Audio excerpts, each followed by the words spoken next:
Estamos de volta. Preocupadas com a crise institucional que atinge praticamente todos os partidos no Brasil e de olho nas eleições de 2018, as legendas buscam estratégias para recuperar a confiança dos eleitores. E uma delas, veja só, é trocar de nome. Veja com Damares Bubans, direto de Brasília. A crise política parece ter atingido a credibilidade dos partidos. Tantas denúncias de corrupção envolvendo parlamentares geraram um desgaste sem precedentes na representação político-partidária brasileira. A tática para sobreviver às próximas eleições vem do marketing. A ideia é modernizar a imagem e reposicionar as marcas dos partidos para garantir o distanciamento de um termo que parece não andar em sintonia com a opinião pública. A palavra partido, que hoje, segundo pesquisas internas encomendadas pelos próprios diretórios, traz um efeito negativo. Desde a alteração da lei dos partidos políticos em 1995, a palavra partido deixou de ser exigida nas legendas. Antes mesmo dessa crise de representação política, em 2007, o PFL, Partido da Frente Liberal, virou Democratas, ou DEM, como ficou conhecido. Agora o exemplo deve ser seguido por outras legendas que pretendem abandonar as tradicionais siglas para adotar nomes sem o P de partido, com o intuito de atrair os eleitores e reconquistar a credibilidade perdida. Especulações dão conta de que o próprio DEM está querendo mudar mais uma vez a nomenclatura, mas o presidente da legenda, por enquanto, nega a alteração. Se aqueles que estão mudando de nome querem justificar uma postura política de forma coerente, tudo bem. Mas se querem mudar de nome para justificar uma postura que não é coerente com a sua vida partidária, aí não está bem. Mas, para este professor de ciências políticas, a estratégia pode não gerar o efeito esperado. Uma estratégia que pode ser aplaudida, mas não significa que seja eficiente. Por quê? Porque na tradição das eleições brasileiras, os eleitores votam na pessoa, não votam no partido. E é uma relação que é importante destacar o seguinte: um candidato forte, ele pode fortalecer o nome de um novo partido, mas um novo partido não fortalece o nome de um candidato que não é forte. Para mudar de nome, o partido precisa da autorização do Superior Tribunal Eleitoral. Em julho, o PTN, Partido Trabalhista Nacional, teve aval do tribunal e passou a se chamar oficialmente Podemos. O PTdoB, Partido Trabalhista do Brasil, também já protocolou pedido para alterar o nome, quer se chamar Avante. Palavras de ordem para tentar gerar motivação. Muito mais que mudar a cara dos partidos ou a cara dos políticos, a sociedade exige mudar a cara da política.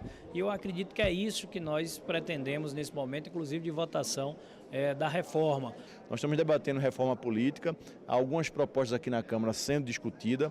Eu apostaria na PEC 282, que institui a cláusula de desempenho e acaba com as coligações nas eleições proporcionais, como início de um processo de mudança. Aí sim, um processo substancial no sistema político. Não adianta mudar só de nome se o conteúdo continua o mesmo. Eu vejo como uma questão cosmética, né? Que o mundo publicitário utiliza em alguns produtos, de vez em quando modificando a sua forma, cor, frase de efeito. Pois é, sem mudar os atores políticos fica complicado. Diante de toda essa crise instalada no país, os cientistas políticos, estudiosos do tema, já começam a falar e a sugerir uma reforma política no Brasil. Mas como seria? Quais os critérios? É sobre isso que eu vou conversar agora com Henrique Vasconcelos. Ele é advogado e especialista em reforma eleitoral e política. Boa tarde, Henrique. Seja bem-vindo ao JD. Boa tarde, é um prazer estar aqui e eu fico grato pelo convite. Henrique, funciona toda essa mudança de nome, de nomenclaturas e os atores políticos continuarem os mesmos nesse processo de reforma? Existe um trinômio, né, que baseia isso aí. O que isso significa? Veja bem, esse processo de alteração de nomes que os partidos hoje estão colocando à disposição e estão tentando alterar junto ao TSE, não é mais nada menos do que uma tentativa de esconder o que tem por trás das agremiações, ou seja, coloca um nome novo para que pareça que seja realmente algo novo, possa atrair alguns atores políticos que se encantem com com essa suposta novidade e possa esconder quem realmente está por trás junto à sociedade. Então, um disfarce, né? Um disfarce, e isso tem tido algum êxito lá em Brasília, é fato que alguns partidos desses que têm nomes, vamos dizer assim, já manchados perante a opinião pública, perante o Poder Judiciário, lá mesmo dentro do Congresso, e que alteraram de nomes, mudaram a fachada e conseguiram agregar alguns valores.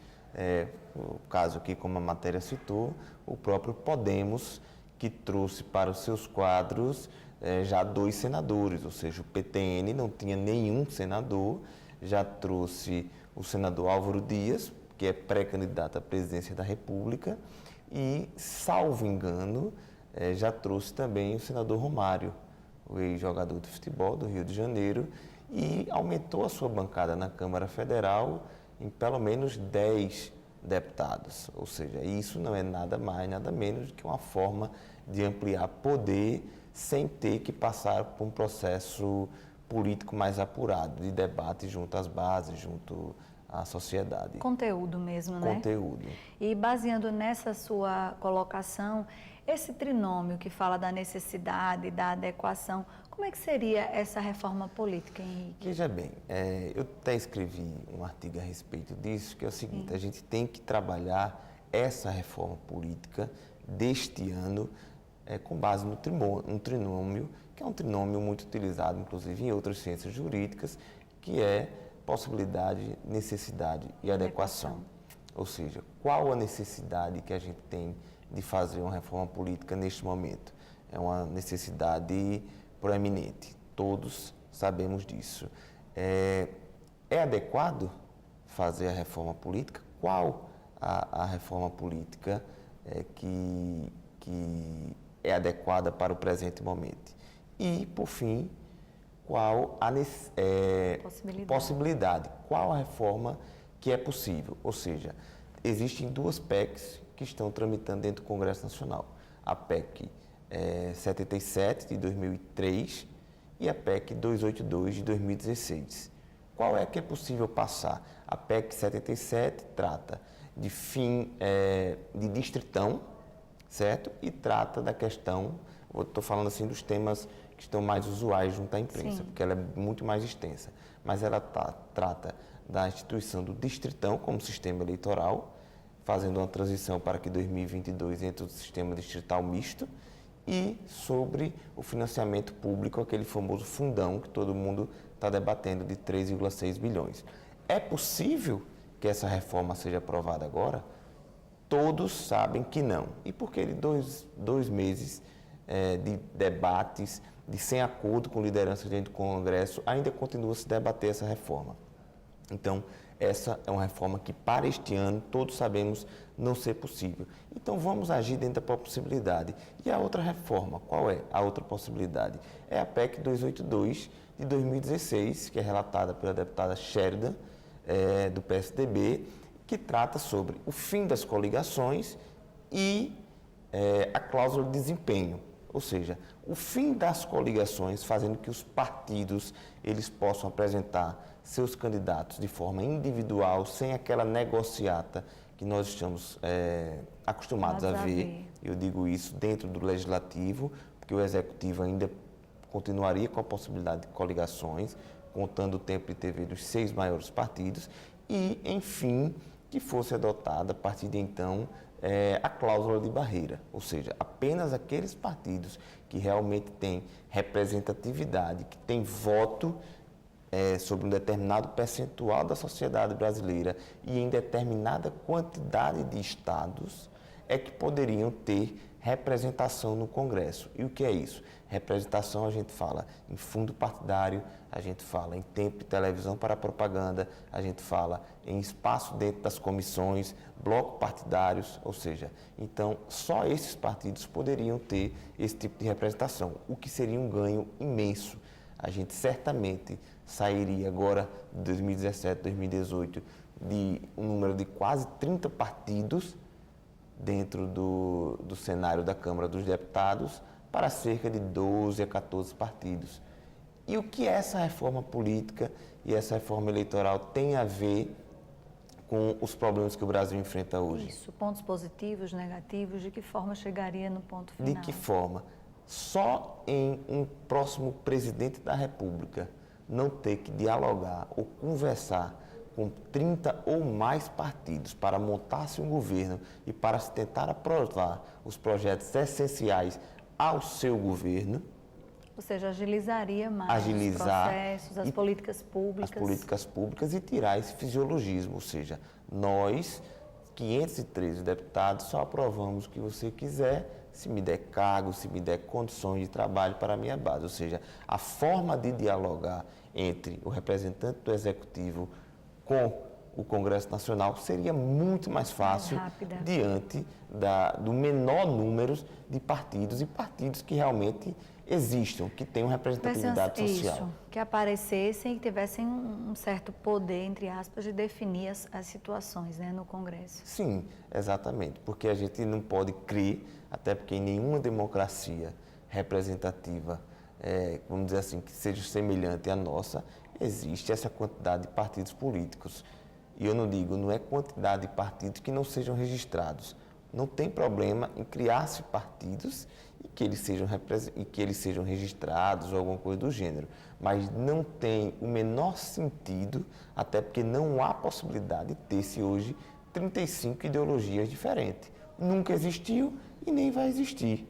Então, assim, todos os estudiosos e todos aqueles que fincam seu trabalho e seus estudos dentro da ciência política e do cenário político são sabedores e têm consciência plena de que a redução do número de partidos, o que essas reformas certamente trariam, seria essencial para uma possibilidade de um novo governo legitimado pelas eleições de 2018 ter um êxito e ter as suas propostas, os seus planos de governo melhores elaborados a partir de então. Ok, eu quero agradecer a sua participação, Henrique, aqui, e vamos torcer para que realmente isso seja possível, né, e que aconteça de fato. Eu que agradeço o convite mais uma vez, fico também na torcida. Hoje está sendo votado a PEC 77 no Congresso Nacional.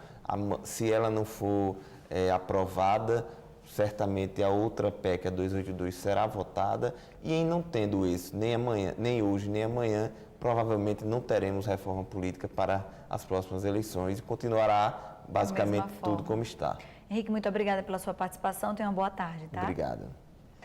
E você pode rever todas as nossas reportagens de hoje e dos outros dias também no www.tv.verde.tv.br. O Jornal do Dia da TV Ponta Verde, emissora do Sistema Opinião, termina aqui, mas nos vemos amanhã, depois do Plantão Alagoas. Tenham todos uma ótima tarde e até amanhã. Tchau.